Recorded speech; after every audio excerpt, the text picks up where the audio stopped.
हरे कृष्ण। आप सभी का दिन शुभ हो। भाद्रपद मास के कृष्ण पक्ष में आने वाली एकादशी का नाम है अजा एकादशी और शुक्ल पक्ष में आने वाली एकादशी कहलाती है परिवर्तनी या जलझूलनी एकादश। आज के इस वीडियो में हम आपको बताएंगे अजा एकादशी का व्रत की सही तिथि, शुभ मुहूर्त और पारण मुहूर्त के बारे में। अजा एकादशी का व्रत भगवान विष्णु को समर्पित एक महत्वपूर्ण व्रत है। मानता है इस दिन अगर श्रद्धा और नियम पूर्वक व्रत करा जाए, कथा का श्रवण किया जाए और भगवान विष्णु का पूजन किया जाए तो ऐसे व्यक्ति को स्वर्ग की प्राप्ति होती है और उसके सभी पापों का नाश होता है। साथ ही उसे अश्वमेध यज्ञ के बराबर पूर्ण फल भी प्राप्त होता है। इस बार एकादशी तिथि प्रारंभ हो रही है 18 अगस्त दिन सोमवार को शाम 5:23 से। इससे पहले दसवीं तिथि रहेगी और एकादशी तिथि समाप्त होगी 19 अगस्त मंगलवार को दोपहर 3:32 तक। इसीलिए इस बार 19 अगस्त दिन मंगलवार को केवल एक ही दिन अजा एकादशी का व्रत रखा जाएगा। सभी गृहस्थ जन और वैष्णव जन केवल एक ही दिन व्रत रखेंगे और सोमवार के दिन दसवीं तिथि के नियमों का पालन किया जाएगा और तुलसी के पत्तों को दसवीं तिथि को ही तोड़कर रख लिया जाएगा। इस बार एकादशी के दिन रात को 8:31 से सिद्धि योग भी प्रारंभ हो रहा है, जो कि सभी मनोकामनाओं को पूर्ण करने वाला योग माना जाता है।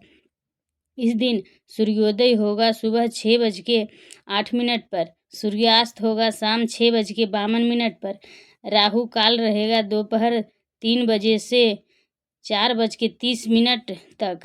एकादशी का प्रातः काल पूजा मुहूर्त रहेगा सुबह 4:47 से लेकर 5:52 तक।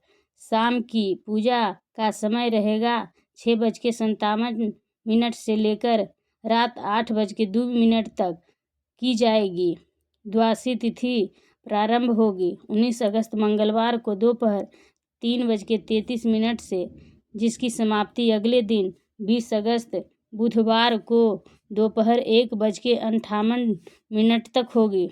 इसके बाद से त्रयोदशी तिथि प्रारंभ हो जाएगी।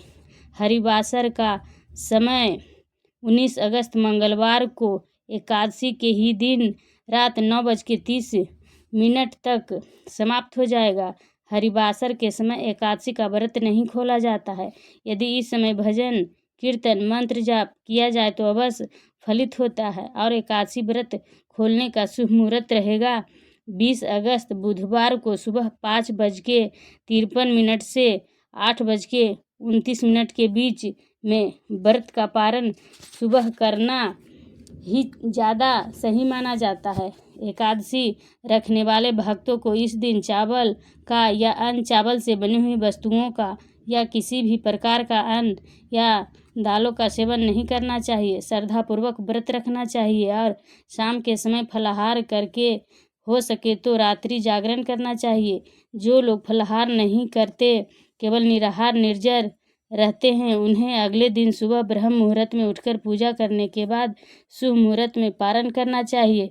भगवान विष्णु का भोग में तुलसी के पत्ते अवश्य रखें और द्वादशी तिथि को अपने सामर्थ्य के अनुसार दान दक्षिणा देकर तुलसी के पत्ते और जल से या पंचामृत से व्रत का पारण करना चाहिए।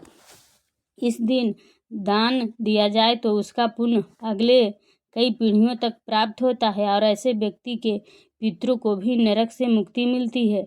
जन्म जन्मांतर के पापों का नाश होकर वैकुंठ लोक की प्राप्ति होती है। ये थी आज की वीडियो। अगर आपको पसंद आई हो तो वीडियो को लाइक, सब्सक्राइब और शेयर करना ना भूलें।